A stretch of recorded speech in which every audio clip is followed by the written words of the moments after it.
Hey guys, കഴിഞ്ഞ ദിവസം നമ്മുടെ CJPയുടെ നമ്മുടെ ജൻസി പിള്ളയുടെ പ്രൊട്ടസ്റ്റ് വിജയിച്ചു.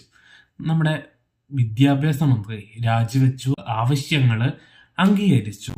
ഇതൊക്കെ നടന്നു. ഇതിനൊക്കെ ഇടയിൽ ഈ കിടന്ന് സമാധാനപരമായിട്ട് സമരം ചെയ്യുന്ന വിദ്യാർത്ഥികളെ ദേശദ്രോഹികളെന്ന്, പാകിസ്ഥാന്റെ ചാരൻ, ചൈനയുടെ ചാരൻ, ചൈന ഫണ്ടിങ്, ഖത്തറിലെ ഫണ്ടിങ് എന്നൊക്കെ പറഞ്ഞിട്ട് ഇവിടുത്തെ മീഡിയാസ്, നമ്മുടെ നാട്ടിലെ മീഡിയാസ് അങ്ങേയറ്റം അവഹേളിച്ച് അവരത്രത്തോളം താഴ്ന്നെടുത്തു. ഇതൊന്നും കൂടാതെ പോലീസ് ബ്രൂട്ടാലിറ്റി മറ്റൊരു ഭാഗത്തൂടെ നടന്നു പോകുന്ന ഒരുപാട് ആൾക്കാർ വന്നിട്ട് ഈ യൂണിഫോം ഇല്ലാതെ പോലീസാന്ന് പറഞ്ഞിട്ട് ഈ ഉള്ള കുട്ടികളെയൊക്കെ അടിച്ച് നമ്മുടെ രാജ്യത്തിന്റെ ഭാവി തലമുറയെ അങ്ങേയറ്റം ദ്രോഹിച്ച് ഇതൊക്കെ കഴിഞ്ഞിട്ട് ഇതൊക്കെ സഹിച്ചിട്ട് നമ്മുടെ പിള്ളേർ ജയിച്ച്.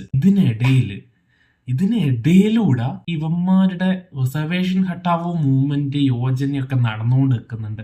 ഇതെങ്ങനെ നടക്കുന്നതല്ല, ഈ തൊട്ട് ഒരു സാധനം ഇങ്ങനെ നടന്നു പോകുമ്പോൾ അതിന്റെ ഇടയിലൂടെ കയറി ഉണ്ടാക്കാൻ പോകുന്ന കുറെ എണ്ണങ്ങൾ എത്രത്തോളമൊക്കെ പറഞ്ഞാലും ഇവന്മാർക്ക് മനസ്സിലാവില്ല. ഇവന്മാരുടെ പോയിന്റ് എന്താന്ന് വെച്ചിട്ടുണ്ടെങ്കിൽ, ഇപ്പോഴും നമ്മുടെ നാട്ടില് കാസ്റ്റ് ഒന്നുമില്ല. ആരും ഇപ്പം കാസ്റ്റൊക്കെ നോക്കുന്നേ. പിന്നെ ഇവിടെ ഒരു SC/STയിലുള്ള ഒരു ആളെക്കാളിലും ദരിദ്രനായിട്ടുള്ള ഒരു മറ്റൊരു കാസ്റ്റിലുള്ള അപ്പർ കാസ്റ്റിലുള്ള ആൾക്കാരുണ്ട്. അവർ പട്ടിണി കിടക്കുവാണ്. അപ്പോഴും എക്കണോമിക് ആയിട്ടുള്ള റിസർവേഷൻ ആണ് വേണ്ടത്, കാസ്റ്റ് പരമായിട്ടുള്ള റിസർവേഷൻ അല്ല കൊടുക്കേണ്ടത്. ഇവിടെ ഒരു കുട്ടീനെ കൊണ്ട് കക്കൂസ് കഴിക്കാണ് ലോവർ കാസ്റ്റ് ആയതുകൊണ്ട്.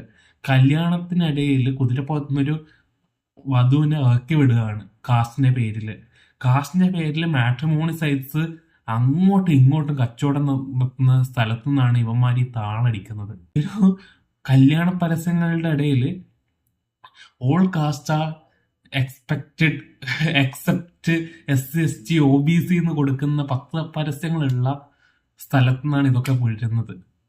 ഇന്നും ലോവർ കാസ്റ്റ് ആയതുകൊണ്ട് മാത്രം, സോക്കോൾ ലോവർ കാസ്റ്റ് ആയതുകൊണ്ട് മാത്രം ഒരു പ്രേമവിവാഹത്തിന് ശേഷം സ്വന്തം കുടുംബക്കാര് അവര് വരനെയോ വധുവിനെ തല്ലിക്കൊല്ലുന്ന, ചുട്ടുകൊല്ലുന്ന സ്ഥലത്തു നിന്നാണ് ഇത് വരുന്നത്. കാസ്റ്റ് ഒന്നുമില്ല, എല്ലാവരും സ്നേഹത്തോടെയല്ലേ ജീവിക്കുന്നത്. നമുക്കെന്താ കാസ്റ്റ്?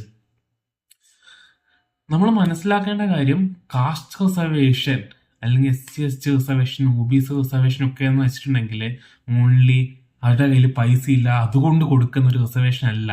അല്ലെങ്കിൽ നമ്മുടെ ദാരിദ്ര്യ നിർമ്മാർജ്ജനത്തിനുള്ള ഒരു പോളിസി അല്ല കാസ്റ്റ് റിസർവേഷൻ.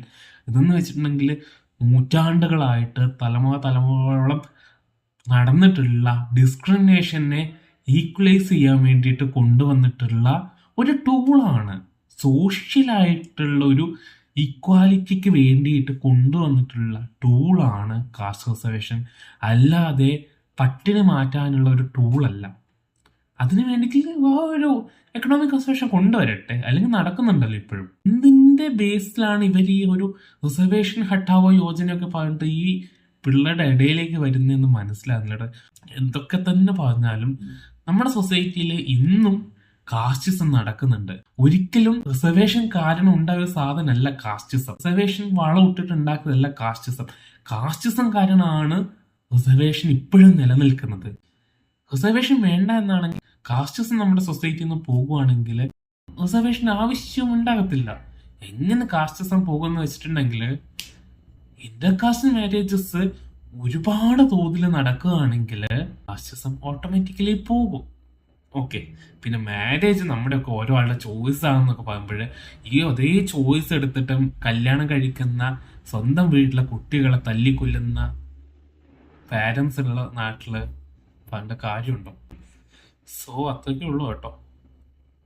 ബൈ.